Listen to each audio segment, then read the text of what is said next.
the new age of corporate power. Yeah, unpacking investor-state dispute settlement, or ISDS. I want to know how many of you heard about ISDS before came to this seminar. Okay, you heard about ISDS, yeah? But how many of you know about corporations and corporate power? How many of you is actually dealing with the human rights violation, due to corporate power? I think that some of us here is actually dealing in daily basis. Okay, can you? All right. So this is what I always say. We're actually the world we live in. We live in the patriarchal, globalized, militarized, corporate, and IFI dominant world. We have, like what Diana also already mentioned, in 2015, this is also from Oxfam, the poorest half of the Earth's population, so half of the Earth's population is actually owns only 1% of the world's wealth, while the richest 1% of the world collectively own 50% of the world's wealth. It's really like showing the great inequality of wealth that's happening in the world right now. And then we also have like this data that the wealthiest 85 people on the planet, like you saw in the video, actually have more money than the poorest 3.5 billion people combined. Only 85 people actually have more money than all the wealth that the poorest 3.5 billion people combined. So we also heard from Diana all the root causes of this phenomena about this wealth inequality that is happening all over the world is actually the economic policies that we have now. The current development framework that actually really relying on growth that have failed most of the world's population, especially and most acutely for women and girls. Click please, Diana, thank you. And why is that working for Asia Pacific women? I think Diana already mentioned like some of the impact of the each sectors. Of course, that when we say that women is the majority of the poor, that's right. Women are vulnerable to the impacts of the food insecurity, land and natural resources degradation, that's right. Women also work in the very informal sectors and not secure, that's also right. But it's also not that, It's actually not only on the impact to the women, but actually the nature of the prevailing economic model that we have right now is actually really perpetuates and actually depends on systemic discrimination and also exploitation. So for instance, companies right now that participating in the global value chains often rely on the devaluation of women's work as a source of the competitive advantage. We know that. And then we also see that sometimes the government has this rationalization of cutting social safety nets and essential public services because they feel that there's women available in the sector of the unpaid care labor to fill in the gaps. So women is always has to bear the burden, of the entire economic growth system. So for us in APWLD, when we talk about the challenging gender inequality, we really need to challenge the current model of development. It's not enough to just look into it as in a way that we see the discrimination between men and women, but actually see the root structural causes that makes the discrimination and exploitation and marginalization of women is happening. Alright, so now we're talking about corporate power. Just give you some stats. So do you know Foxconn? Do you have Apple? iPhone?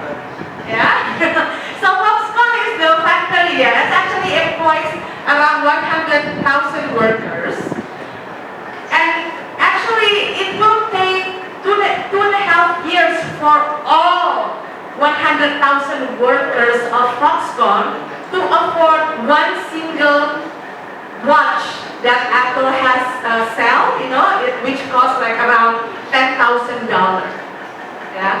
So that's can you imagine, like everyone, 100,000 workers needs to chip in all their salary, and then they need to wait for 2.5 years to actually help buy that one watch. Bill Gates, of course, we know Bill Gates, Microsoft, actually will need 218 years for Bill Gates to spend all his fortune, which is about 79 billion, yeah, which actually, when you count that, what does it mean to have 17 billion in 218 years? It means that he needs to buy 3 Ferrari a day. Ferrari, the car Ferrari, that is extremely expensive, for 218 years to actually spend his fortune. That's ridiculous. And while we have like so many people like even demanding for minimum wage and living wage. In 2000, we have the data that of the 100 largest companies, 51 is actually corporation and only 49 are governments. What happened in 2016 now is actually increasing. Of all 100 economies, 63 are corporations and only 37 are governments. And then the revenue of the top 200 corporations exceeds the value of all 182 countries combined. So we're talking about a huge, extremely huge, big power here, which has the money, the resources, the people, like they can hire lawyers, everything. So yeah. And then maybe you heard about the issue of climate justice or climate change, and then we actually also talk about how do we finance the climate change program, or how are we going to finance the sustainable development goals. Actually, what we need is around $3 and $5 trillion, yeah. But and then people has been like skeptic about how we get that money. Well, actually, in the tax haven, undisturbed, only sit silently there. They have like around 20 and until $32 trillion just sit in the tax haven places. So you can see that we actually have a very big issue of inequality and wealth that we need to address. Diana already mentioned it before. I just want to give you like some example. I also did some research yesterday, seeing the latest data. You know Walmart, yeah? That's a big corporation. And actually, the Walmart revenue is bigger than the GDP of South Korea, which is already a developed country. South Korea plus Indonesia combined. And then you just remember that this South Korea and Indonesia is actually part of the G20, right? So they cannot be that, poor, but at least like Walmart is actually bigger than them. Actually, Walmart is in the rank, the 12 in all rank of all the most fortunate people, yeah, institution. And then you also see the Saudi Arabia and Emirates Arab. You know that they're very rich countries also. It's actually share. Oh my God, 5 minutes left. I'm sorry. I just want to tell the whole world how appalling is this. But actually, they're actually even they're smaller than Shell. Yeah, and also Exxon is actually bigger than Finlandia and India combined. Alright, so I'm just going to talk about the investor-state dispute settlement. Diana, do you think I should have the video or not? Maybe not. Alright, I got told off by Diana I cannot show the video. I just want to let you know that APWLD actually has this really good video, ISDS 101. That you can check in the YouTube. I also provide the link there. Maybe we can skip. Yeah, we can play it later. And then just to let you know about this ISDS, it's actually a private global super corp that empowers, gives the rights to corporations to bend countries to their will. So if you know that we have human rights, yeah, in this trade and financial and then all this globalized world, they also say that corporate have their rights. And then sometimes the corporate rights trump over the human rights. This is what's happening. And they have been directly attacked government before foreign tribunals, demanding our tax dollars, yeah, to compensate loss of expected future profit, yeah, from labor, environmental, health, safety, land use, and zoning laws. And then the problem is that only companies can bring, sue or can sue, yeah. A country can only defend themselves, so it's not fair. They cannot sue the company, yeah. And then also, of course, they don't see domestic court. Sometimes they lost in the domestic, companies lost in the domestic court, and then they bring it up to the ISDS, and then they won. Like, these cases are decided by 3 corporate lawyers who rotate between suing government, corporation, and being judged. So it's really, really in a secret kind of process, and it's also not fair for the governments. And then, if we lose, for instance, if the government loses, there is no outside appeal at all. Countries cannot ask for appeal. So if a country loses, they must pay our tax dollar to foreign corporations. Yes, I just want to show you the cases of the ISDS. Yeah, you know the primary sector, secondary sector, tertiary sectors. Actually, a lot is actually in the tertiary sector, which is most of its services. Yeah. So this ISDS is meaning that the companies sue the government. Most of it is happening in the electricity, gas, and air conditioning supply kind of sectors. 130 cases involving mining. Yeah, and also there's a lot of natural resources issues, cases that has been going on. Okay, so just a quick sample of what's happening in ISDS. There are some cases that I want to highlight. Do you know that Thailand has actually ever got sued by a German company, Wadarina, for the Dongmuang Highway. This is the situation is happening between 2005-2009, and Wadarina sued Thailand for the failure to approve toll heights. So they want to increase the price of the tollway, yeah. And then they said that it has been agreed in their contract, but the government didn't want to actually increase the price for the sake of the people. And then they lost, Thailand lost, and they need to pay 30 million euros to this company. And the most appalling is actually Argentina versus Suez. Suez is a water company, huh? So it's from France, isn't it? Yeah.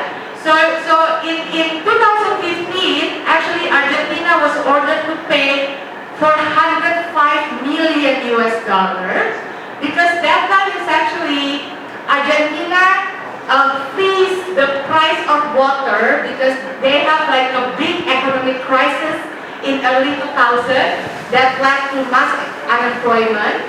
Suez doesn't like it that they freeze the price. So they sue Argentina because they said that you make us lost profit. And then Argentina keep on trying to say, but this is like the economic crisis. I need to save the rights to water of our people, and etc. But still, the tribunal find out that Argentina is argued in action where in fulfillment of the human rights to water for its population, the rights of that was trumped by the rights of the Suez under the contract with the government. So they need to pay $405 million because of that. And I don't know whether my Indonesian friends know about these, cases. We have this Newcrest mining versus Indonesia. This is actually happening. That is the picture of the mining, yeah. look, that's an open pit mining that is happening.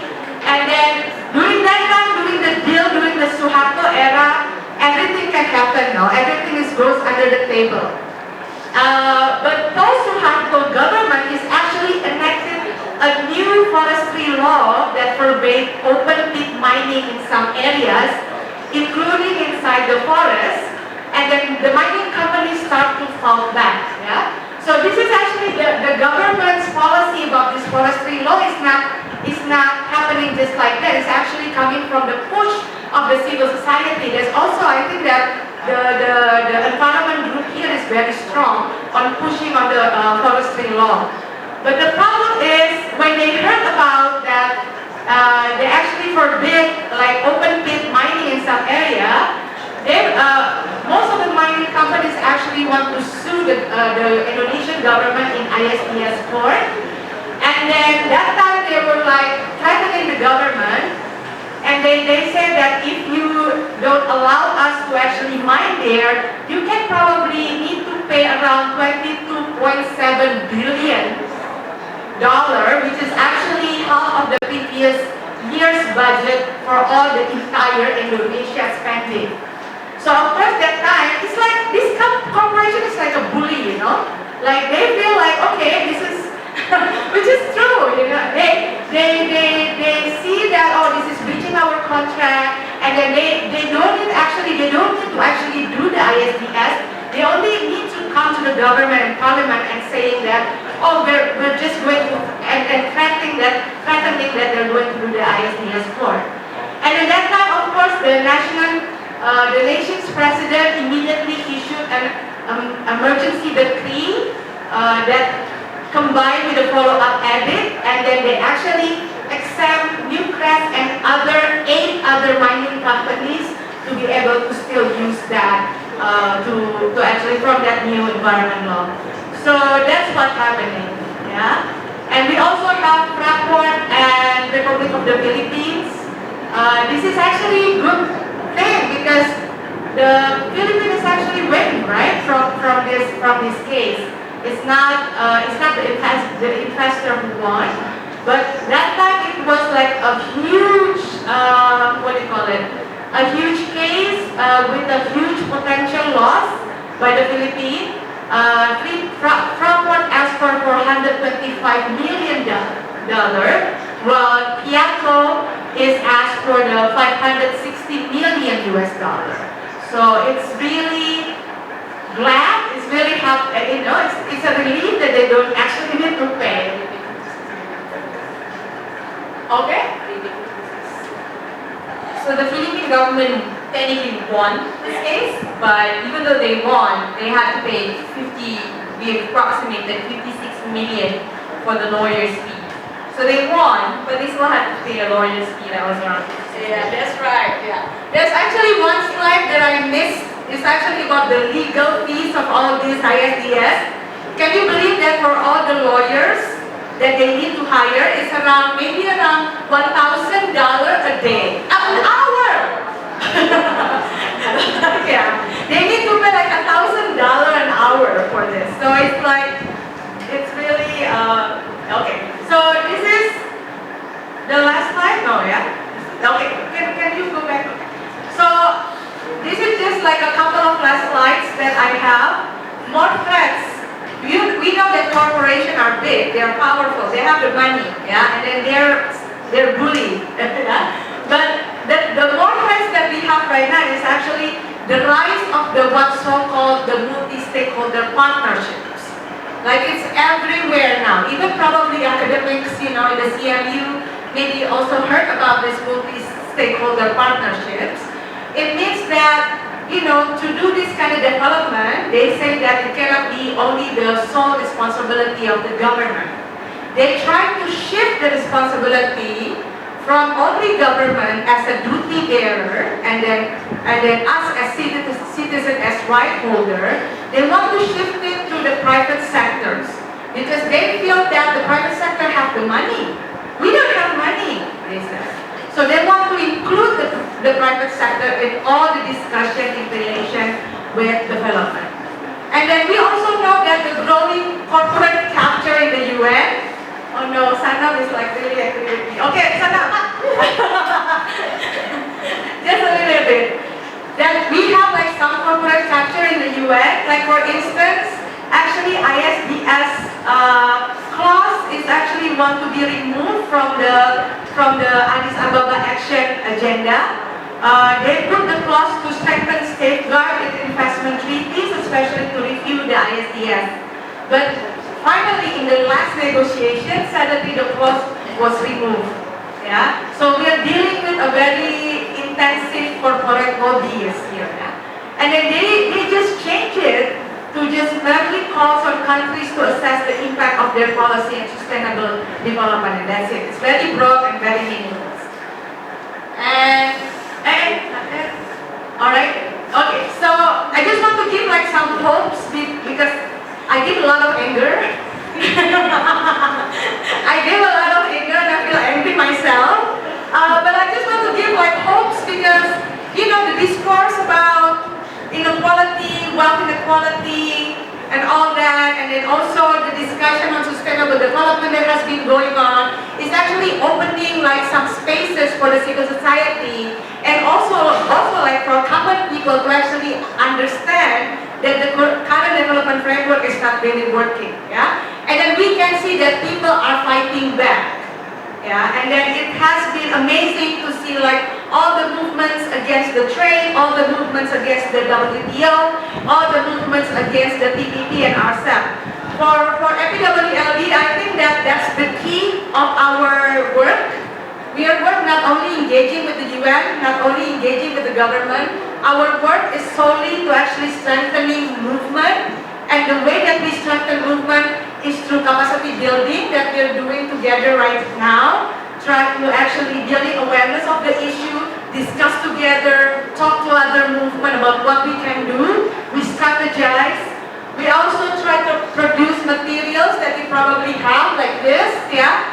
This is something that we try to some easy tools that we can just spread, you know. And then also we do like policy advocacy. I think that something that we also need to do. We go to the government, we also go to the UN. But if the policy advocacy not working, we go down to the street, we mobilize ourselves. Thank you so much.